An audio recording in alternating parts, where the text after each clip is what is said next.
Good afternoon, everyone. Thank you for joining us for SAG-AFTRA's track at CES, Future Shock, the Tech and Trends Changing Entertainment. We are very happy to have you here. I'm Pam Greenwalt with SAG-AFTRA, and happy to, thanks for that, my one lone yay in the back of the room. Right on, right on. Thanks, Dilip.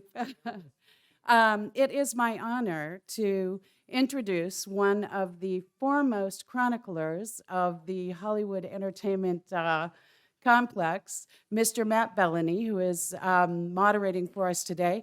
You may know Matt as a founder and editor of Puck, the digital news service, which is setting Hollywood on fire, and also former editor at The Hollywood Reporter. With that, Matt. Thank you. Thank you. Welcome, everyone. It's odd a little bit to gesture that way, but thanks for coming today to AI Goes to Hollywood. As Pam said, I'm Matt Belloni, a founding partner of Puck, and we're going to have a great conversation today. When people hear the term artificial intelligence or AI, I feel like there are usually two things that flash into their head. It's usually something scary. Oh God, what is this? Maybe a Terminator or two.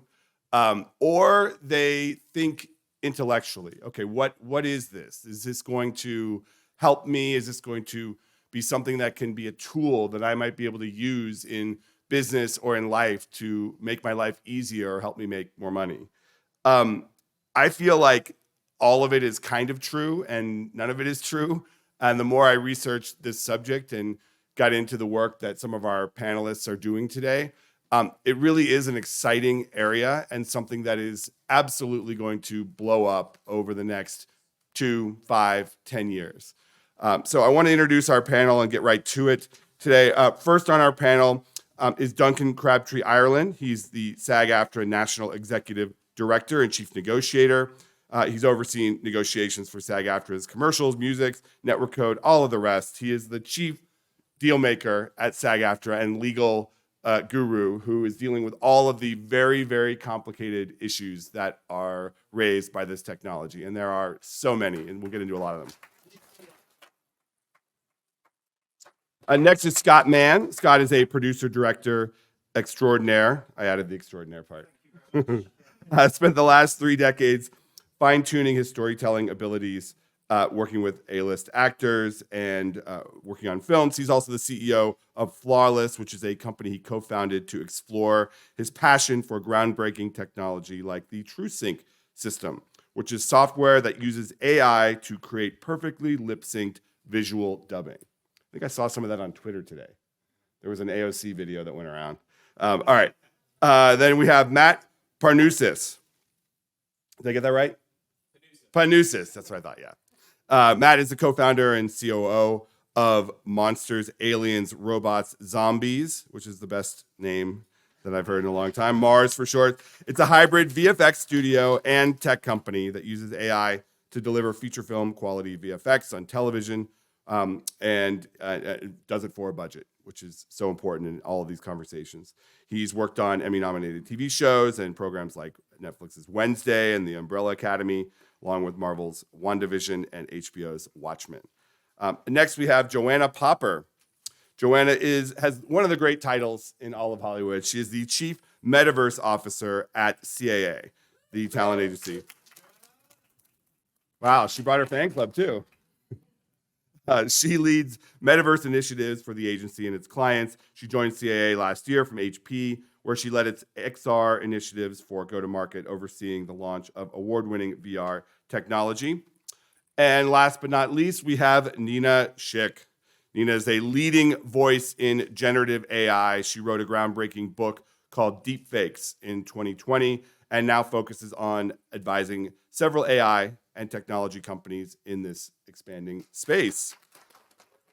She's contributed to Wired, MIT Tech Review, and many others, and she is here today. So I'm going to sit down with you guys, but I want to start with Nina because I want to sort of define our terms like we're in 4th grade right now. What are we talking about to you when we are talking about AI? Right, so I am specifically looking at this field called generative AI. It's a new form of artificial intelligence. It's only been in the realm of the possible for about 10 years, with the real breakthroughs only coming kind of in the last 2-3 years, maybe even the last 6 months. And the reason why generative AI is different is that it allows AI for the first time not to just label data or categorize data, but to actually create something new, something that didn't exist before. Now, the reason this is so important for Hollywood is because AI can create content in any medium, right? Now, images, text, film, 3D, and it will be used, generative AI will increasingly be used as a foundational building block for all content creation in the future. So generative AI is going to be the vehicle that powers all the content of the future, and it's happening exponentially. I'm sure that some of you in the room have heard of ChatGPT, DALL-E, Stable Diffusion, all models that have come out in the last 12 months. They respectively do image, text. Well, those are all examples of generative AI, and it's absolutely groundbreaking, and the technology is exponential. You wrote in your book, I believe, that by 2030, 30% of all content anywhere will be AI generated. Do you still believe that? So I actually wrote that 90% of video content would be generated by AI by 2030. And I don't believe that anymore, because I actually think it's going to be by 2025. Really? Yeah. All right, so that gets into the stuff that Duncan is working on here, which is really how are the rights issues and how are the people behind this content, what role do they play, what rights do they have, and how, frankly, do they get paid? And give us your perspective on AI and how you see it, both from an opportunity and from a challenge perspective. Yeah, thanks, Matt. And I think Nina's absolutely right that generative AI is really an essential tool that's going to be used as we move into the future of the entertainment industry. But I think it's also important that people hear what that really means. And I think Nina may also speak to this. When Nina says 90% of content may be generated using AI by 2025, that does not necessarily mean that that content is 100% generated by AI. And in fact, what I think we're focused on is looking at how AI can be implemented in ways that actually helps people, furthers opportunities for people, and doesn't take away opportunities from people. And I do think one thing that's really important for us to recognize is that there is a reality of what the public and consumers want to see in terms of content. And we've been talking about this for a long time at CES and elsewhere, which is the uncanny valley problem, which is as you get closer and closer to representing humanity, but you're not quite there, it actually turns people off. And there's plenty of examples we could go over in the history of the entertainment industry where that's proved itself to be true. That's not to say we should ignore the challenges that AI is going to present, or that we should just try to resist it. Instead, I think what we're all eager to do, and certainly what SAG-AFTRA is eager to do, is help channel the benefits of AI into a future that's really beneficial for our members and for the public in general.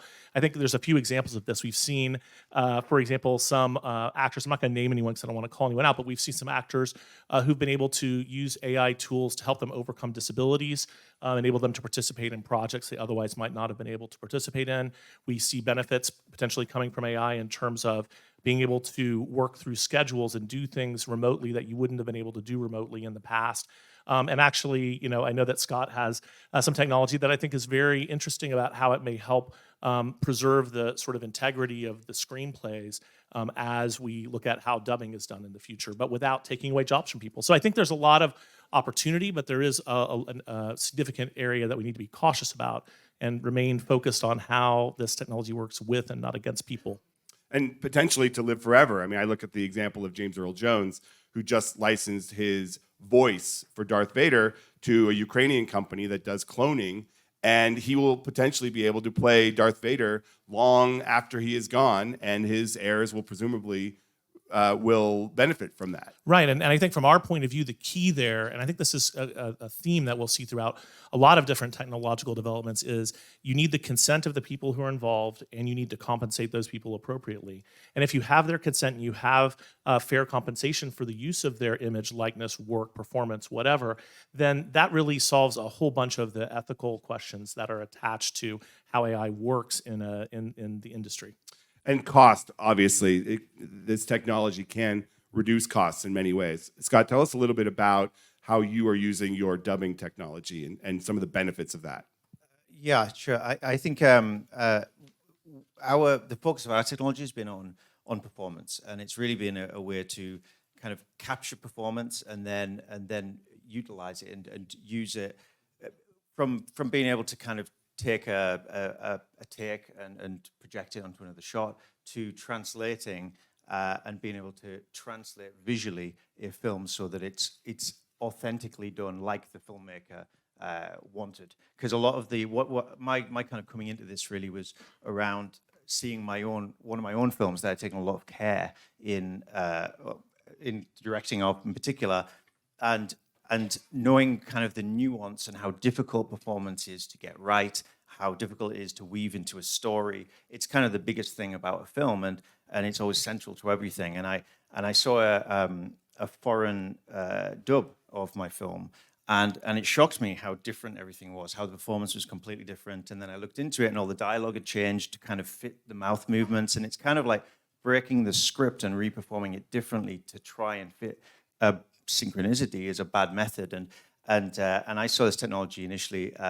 My kind of way into it was it's a fix for that, used properly, and that's what we've developed with Flawless, is a way to use it for that purpose. You can do an actual. And that's so important as content becomes so global with these globalized platforms. Yeah, and I think that, to be honest, I think that in a wider spectrum of things, my feeling is that Hollywood for a long time has been broken. It's kind of slowly dying in a sense, and a lot of that is to do with distribution and actually being able to share content globally and make global films. And that's, I think, being able to make global films for a wider audience is a win-win for everyone. And the dubbing always takes you out of it when you're watching something and the dubbing doesn't match. The dubbing, it's really like there's an immersion problem, but content problem, but it's really, it's represented in how many people watch dubbed and sub-content, really. It's so kind of marginal compared to home language territories. And I think there's a really, in terms of kind of spreading the audience and being able to see work fully, you shouldn't be able to tell that it's dubbed, and that's the technology like we've built. So it looks like it's performed in the language wherever you are. So you can't tell that it was ever filmed in a different language. Matt, tell us a little bit about what you are doing. That's the audio. You're the visual. Well, actually, just to clear it up, actually, where it's visual, actually. Oh, it is We've too as well. entirely, yeah, and it's actually it's often a misconception of what we do. We don't actually do synthetic audio, and we don't. Do that. That's right. Yes. Yeah, we do It's entirely visual, and yeah, we use actually the real audio. So, for visual effects perspective, tell us a little bit of what you guys are up to and what some of the benefits are. What do your clients say are the real practical benefits of using your tech? Yeah, so I mean, we've been, since Mars started 4 years ago, it's been a central part of our strategy, which was initially focused on television, where cost, time, budget constraints are more pervasive than on the film side. So it's been a part of our business since day one. We started off looking for applications where the science was getting close or there, and where we felt the problems were broad and applicable, right? Like the effort it takes to build these products is so intensive that you don't want to build something that only applies to 1 out of every 30 projects, let's say. So, I mean, for us, we started with one product. It's been in stealth mode for 3 years. We can finally talk about it today. It's called Vanity AI. It's de-aging, aging, cosmetic work. We've used it now on over 27 productions, including Spider-Man No Way Home, Stranger Things Season 4, Umbrella Academy. And the idea Do you do panels as well? Because I could.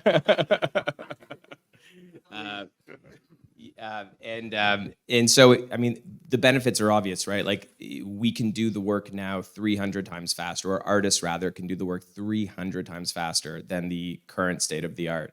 And this is what Hollywood needs. When we started looking at AI, it wasn't to look at it for the technology's sake. We started off looking at, well, what is Hollywood struggling with?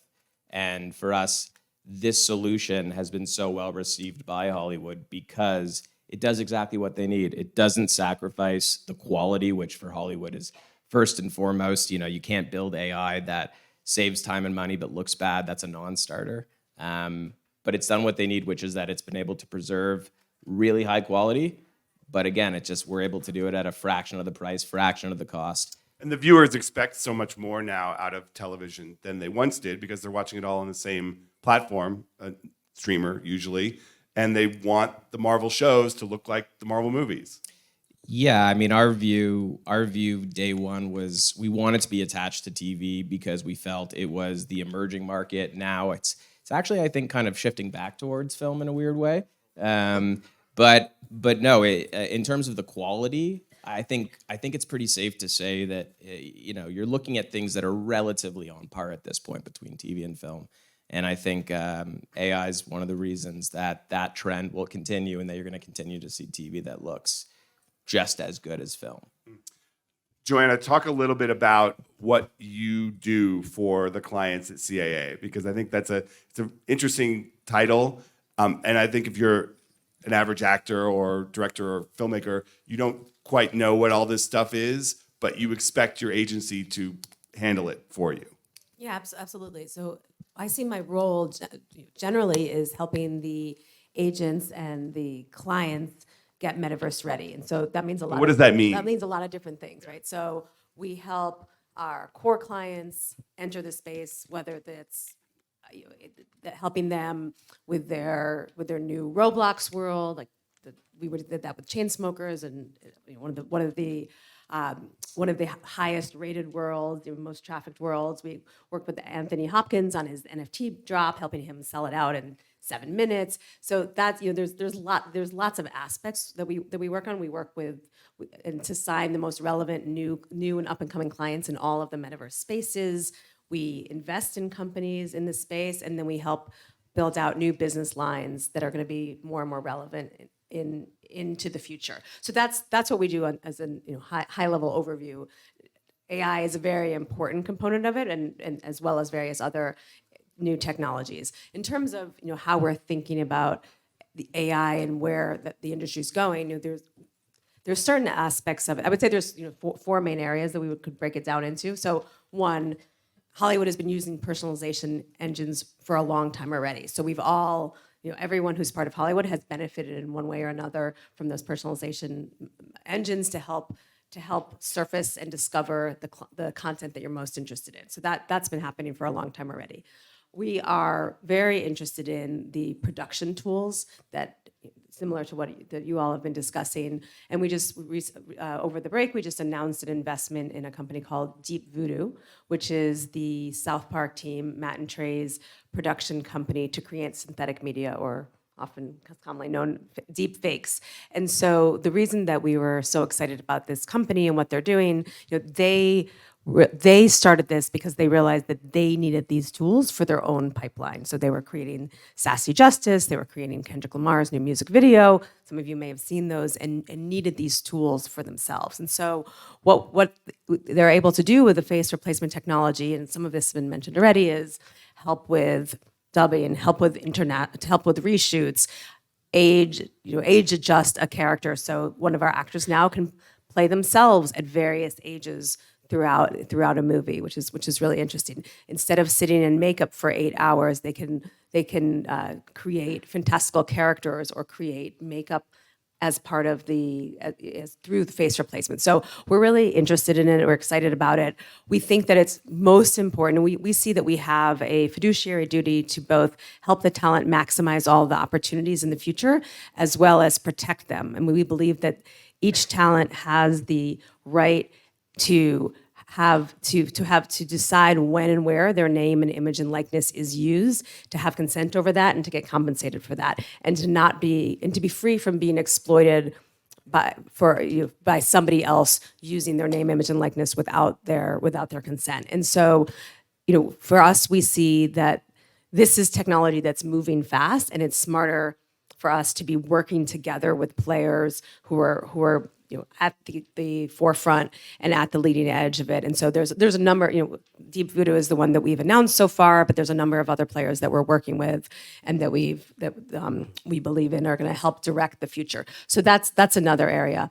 And then two other areas. Along the rights of the talent, we've had talent shoot whole commercials by using their digital doubles. So we think that the digital rights area is very interesting to us as well for the future. And then the last is the Metaverse is so vast, and it will definitely be built by world builders and game developers. But because of the vastness, it will often be built by game developers and world builders in collaboration with AI. So that's another area that's important to us. We'll get to the rights protection in a bit, but do you see CAA representing synthetic clients? Not the companies, but we the already do. performers themselves? We represent Lil Michaela as an example, so we already do. Okay. That's an interesting one. What does SAG think about that? Well, I'll tell you, I mean, one thing I think, it remains to be seen. I do feel like there's a bit of a novelty in the idea of an AI influencer. And I think there's a real question on a going forward basis if beyond the pioneers in that area, there's going to really be traction for AI in the influencer space, because a key component of the influencer space is the perceived connection or relationship between the public and that person. And so, I do question whether beyond Michaela, if we start thinking about, thousands or tens of thousands of, AI generated influencers, whether that's going to actually generate the result that the companies who want to work with those influencers want to see, because I think that connection is a big part of why influencers have influence. Yeah, I mean, we were talking about this earlier, but the example that I was thinking of is, yes, we use the James Earl Jones example, or any number of stars who have done deals where their likeness can live on beyond them. But what happens when we get to the place where the next Star Wars villain is a completely AI-generated voice, owned by the Walt Disney Company, and does not include the performance by a person, an actor? I think with that, I think there's an element here where there's really got to be a kind of human in part of this. Otherwise, like who writes it? You write dialogue and then it's interpreted, directed, and performed. There's a whole kind of human element to that form of expression, and that underlies a lot of it. So as much as like you can create something and create something entirely synthetic, I think it's the humanity piece actually that is always going to be under there, and I think that's what people, like Duncan said, that's what people connect to actually. So even though they could probably do it, you would have so many options and choices that would ultimately be addressed by proxy actor, like human, that I think that's probably a big part of it too. I mean, would James Earl Jones's performance as Darth Vader's voice be as iconic if he hadn't brought the unique talent that he brought to it? And of Not course, to me, but right. I don't know if I would necessarily know it if the next Star Wars villain was an AI voice. Well, and I think that's the question. But obviously, there's a reason why when you look at the sort of blockbuster tentpoles that have come out of the MCU or out, wherever, or out of the Star Wars universe, there are.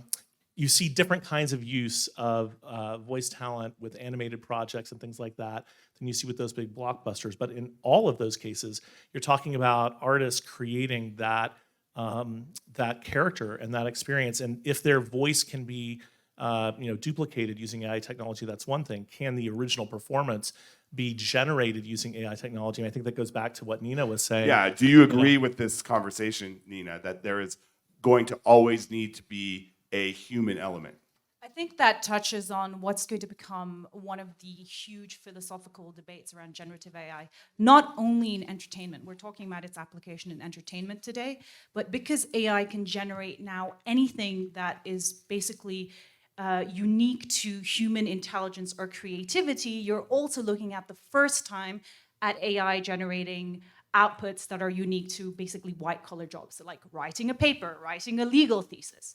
So the question that's going to become huge this year is this technology automating us or augmenting us? And there's going to be a lot of fear, and you'll see it around things like actors' rights. Oh, this is automating us. I'm a voice actor, and now I'm being replaced because you can just get an AI voice to replace me. Or I'm a writer and I'm now going to be replaced by ChatGPT because they don't need my copywriting skills anymore. So let's be real, like some jobs will be lost, there's no doubt about it, but it will also be an immensely powerful tool to augment human creativity and intelligence. So for example, I'm a writer, and if I have kind of writer's block now, I can use tools like ChatGPT to brainstorm. I can produce content a lot quicker. Does that mean I just Can you give us an example of that as a writer? So how you can use AI to brainstorm? For example, I have just launched a Substack, and I'm interviewing the pioneers of this space, right? And I basically asked ChatGPT-3 to come up with some questions to interview somebody who was working specifically in the audio field, because I wasn't an expert on like the generative audio field. And it spit out some suggestions. You know, they weren't bad. Were they good? Did you use them? I did use some of them, yeah. So increasingly... It helps you with your draft, right? It helps you with your draft. But there is a point, because remember, we're only at the very, very beginning of what is going to be this huge paradigm shift in human communication and all content creation. So there is a point, very soon actually, where these outputs are going to be incredibly good. And they are going to bridge uncanny valley. And because they're so good, I mean, you already see it happening now, you're going to have a debate about, are these machines sentient? You know, is this actually better than human intelligence? And Matt and I already had that debate this morning. But there will always be, I think, an element of human creativity involved. You need the human curation, the human idea. As a matter of fact, you can look at it as a true democratization of creativity. So the biggest disruption then, perhaps for Hollywood, is that because AI is bringing the barriers down to creating compelling content, you don't have to be a well-resourced actor with like access to millions of dollars or a team of VFX artists. You can now use AI content generation tools. So the thing that will ultimately matter is who's got the best idea, who is most creative. And my expectation and the prediction is that the creator economy is absolutely going to explode. It's about 50 million now. That's going to grow to billions of people. And I predict that every single one of you in this room will be playing with some form of generative AI within a month. Within a month? Within a month. Really? Yeah. Do you know something we don't? Who, like, for example, who's used Midjourney, Stable Diffusion, DALL-E, ChatGPT, Jasper, Copy AI? Okay. This might not be a representative group. More than half of the room has already used generative AI. Grammarly. Or Grammarly. Grammarly, which or has been around Lensa, for a long time. the app, to generate those selfies of yourself.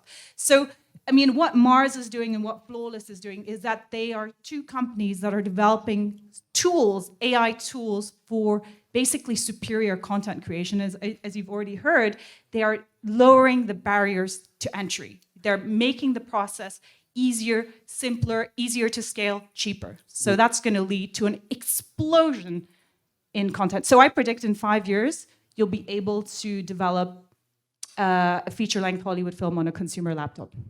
You agree with that? I think Nina's correct. I mean, look, what I think will happen was whatever savings Hollywood amasses, you know, the caliber of Hollywood content will continue to increase. But I do think you're going to see consumer content that looks and feels a lot more like Hollywood than it does today. Absolutely. And it's interesting too. I mean, one thing that we say internally with regards to all the AI development we're doing, you know, Vanity AI being our first product, but us having a backlog of other products we're now very much inclined to pursue. One of them is somewhat in line with Flawless. We use the term, you know, turn the artist into the director, right? So the idea now with Vanity is that a single artist at Mars, I believe, can do the same output as an army of artists when it comes to that specific use case of de-aging, aging, cosmetic. And if you think about a future world where artists have all of these tools under their toolkit, right? Environment creation, asset creation, like Nina mentioned, you know, text to 3D is coming very quickly now. Text to video is on its heels. It's a very cool concept to think that you as an individual artist, whether you are a professional or whether you're an individual sitting in their room, that you can almost direct what's happening as opposed to being the individual that is executing. you're directing the AI is executing, you're becoming more high level. Have you seen a digital actor that looks real to you? That looks fully real and could pass side by side with a real actor? Yeah, I certainly have a lot. Yeah. You have? Yeah, a lot. You wouldn't be able to tell. What's a good example? Like we did work on Fall, my last film. We had a situation where it'd been rated an R from the MPA, and it was required that it had to be delivered PG-13. And that film, basically, we would normally have gone to a reshoot situation, but it was very last minute. It was very costly to do the reshooting.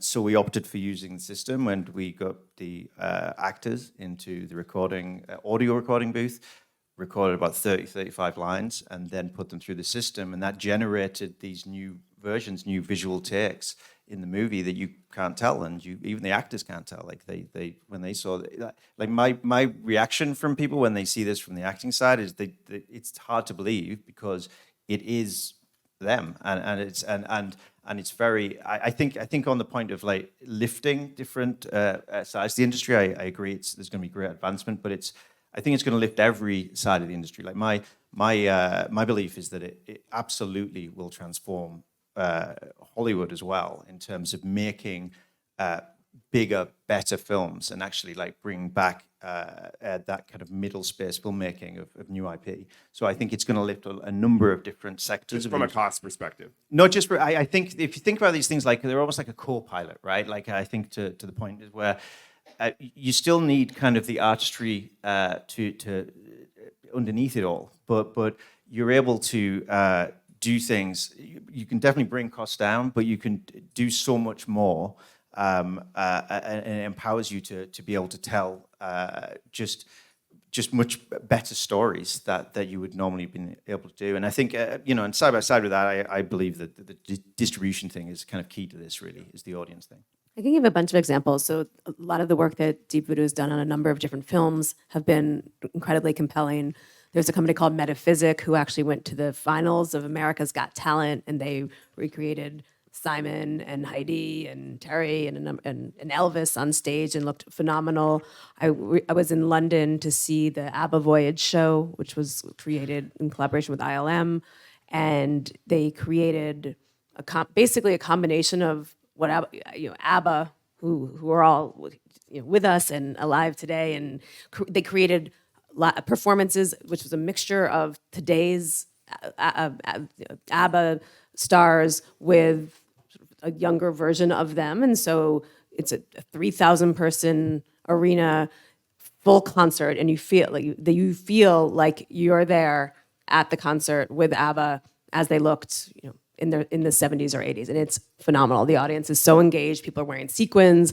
People are, dressed up, and so the tech. You talked about the Uncanny Valley. There's lots of examples that are already past the Uncanny Valley. It's interesting because I've also seen that show, and I think it involves a certain amount of suspension of disbelief. I would disagree a little bit. I don't think if you're actually there looking at it, it is quite. It may have breached the Uncanny Valley, but it is not 100% convincing. Like but if they took away the real ABBA, you wouldn't be satisfied just seeing. Well, no, I know. I mean, you may or may not be it's not about satisfied that. seeing it, but the point is They create a whole it's- experience around right, it with a live experience that's band. created that you join in on is magical for sure.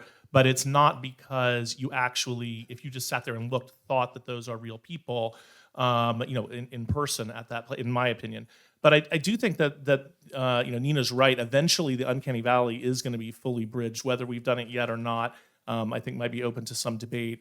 And especially when you talk about a full performance created by an artificial human, as opposed to bridging gaps and things like that.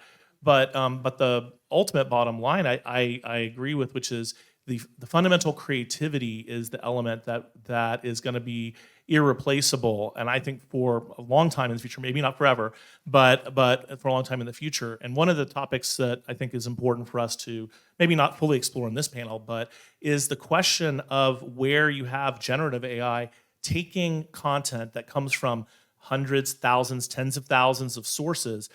When we say it's creating something, I believe there's a point of human creation where humans can create something that is purely new and unique. And at this point, in my opinion, AI can't really quite get there. It can take thousands of ideas, bring them together, and then turn them into something that is seemingly new, but is actually an iteration of things that have been its inputs.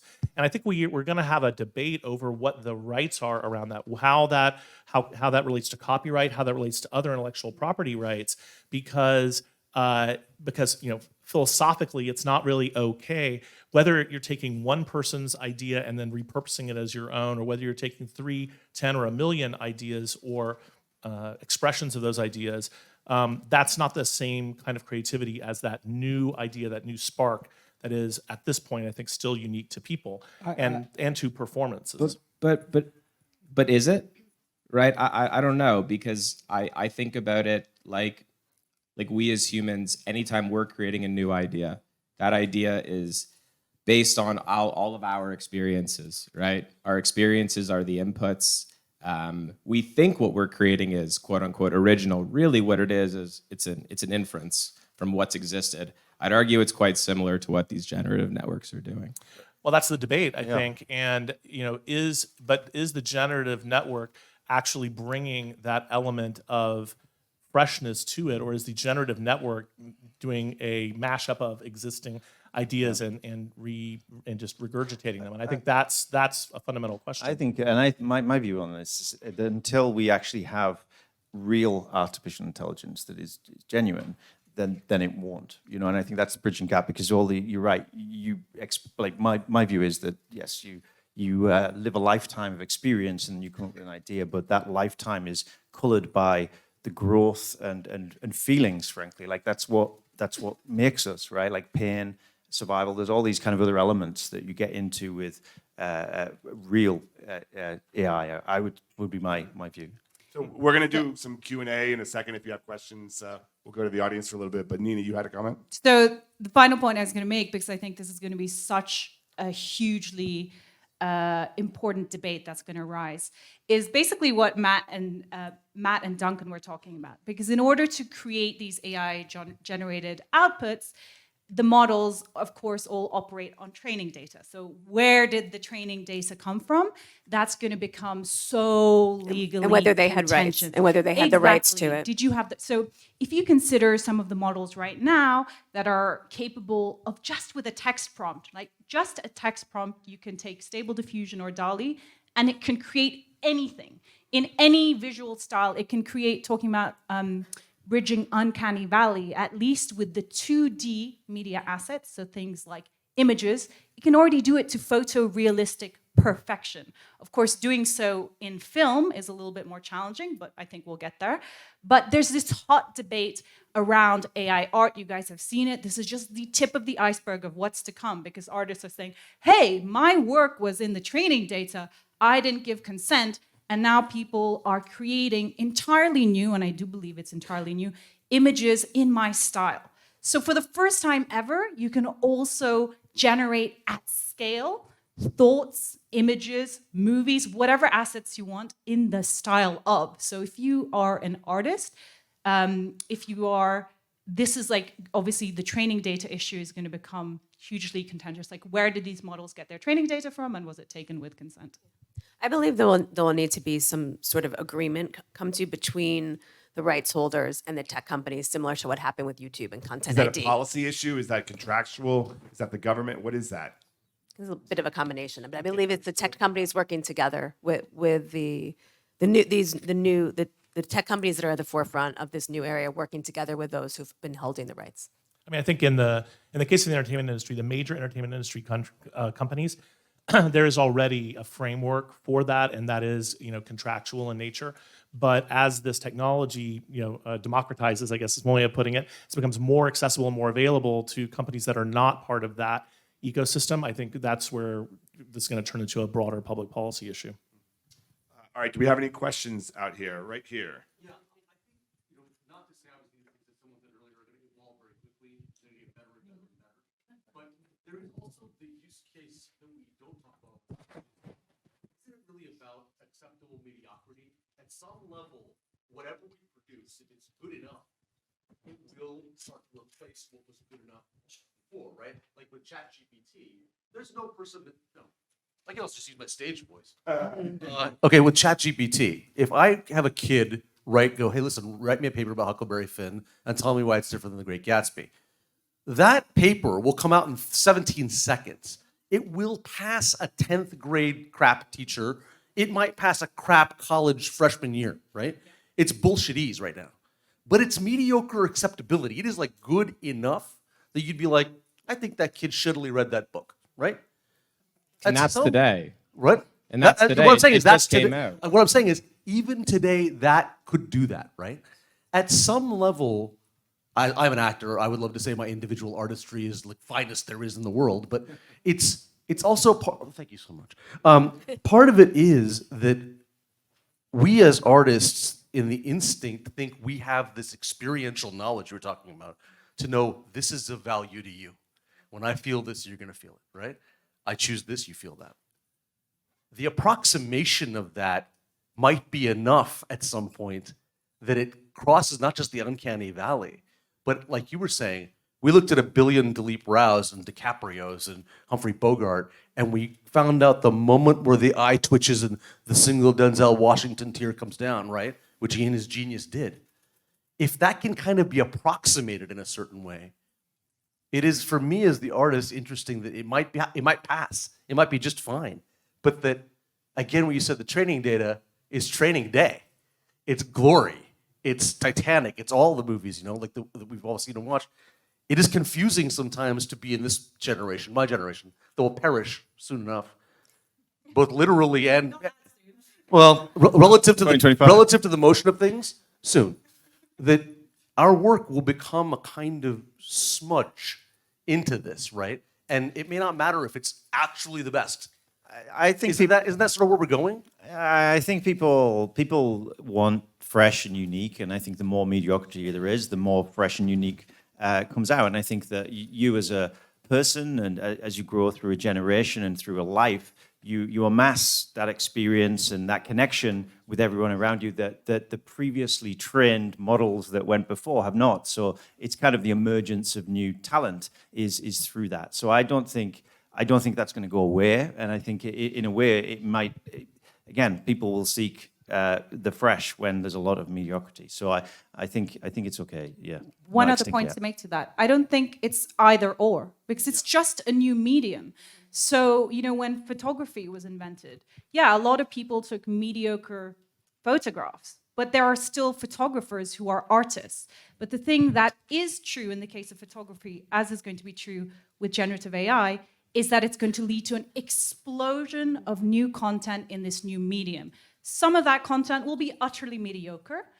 Interestingly, it's so scalable. So I think where you will see a lot of the mediocre content is in like personalized ads, like SEO, that kind of stuff will all be generated by AI. There's no need for a copywriter to do that.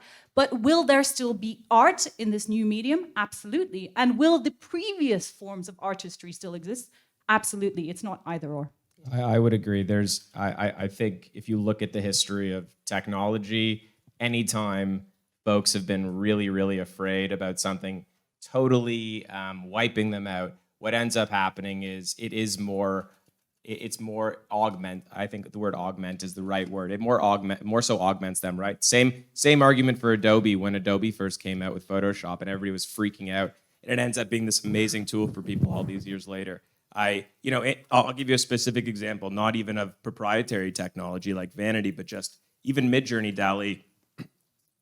When we do concept art, we use those tools now, but we use them in a very back and forth manner, right? So it's like similar to Nina saying, like, I got writer's block. Well, sometimes the concept artists get, I don't know what the equivalent term is, some kind of block, okay? Design block, let's say, right? He'll throw something at the board, see what he gets, get something back, take what he likes from it, throw it back in, and it becomes this very interesting experience. And for him, it's very powerful because, again, he's coming to things that he himself wouldn't have thought of. But they're still his at the end of the day. And to the point around just, is AI going to end up doing all of the acting? I mean, at the end of the day, I think what's going to happen is Hollywood's just going to do 10 times more, and then consumers are going to do 1,000 times more. And there is probably going to be situations where, I mean, do I think it's crazy to think of a world where you have a film where there's real actors and AI acting? Absolutely not. Yeah. We have a All right, we question have here. time for one more. Oh, right here. Thank you. My question is for Nina. I think most people think they have this question about what is AI. I'm wondering, would it be interesting to have it tangible right now?